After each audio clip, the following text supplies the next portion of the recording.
There is a kind of data that Excel is capable of working with which, although it is not very usual, it is important to know about it, which is logical data. Logical data are Boolean data. That is, they only have two states. This is a data that Excel, furthermore, tries to present uniquely with two values. The true value. We see that if we write the word true in a cell in Excel and we hit enter, we see that it does not recognize it as a text data, and we see this because, beside transforming it into capital letters, it has centered it in the cell. With true we don't see this very well, we see it much better with false. I put false. We see that it centers it for us in the cell. We see that what it is indicating is that the type of data it has understood these two words as representing is not alphanumeric data.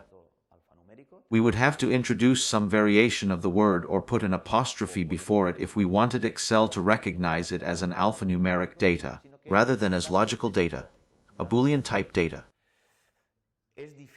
It is difficult to find spreadsheets that explicitly display this kind of data. But it can exist, and there are occasions when it is very useful to us to know how to work with this kind of data. Excel does it and has a whole set of tools, functions, utilities for working with this kind of data, which will be very useful for creating spreadsheets of data or conditional calculations. In fact, the datum true or the datum false is the result of processing a logical operation, typically a comparison. For example, it might be the result of a data 12 lesser than 10.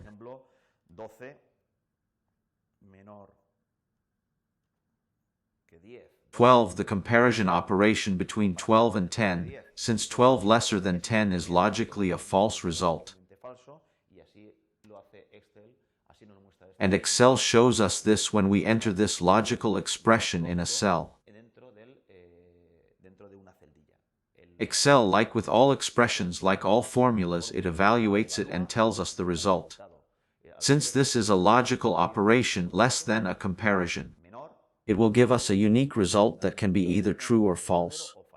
They are the two unique logical data Excel can work with. And we will see that this will be helpful for the construction of some kind of complex spreadsheet.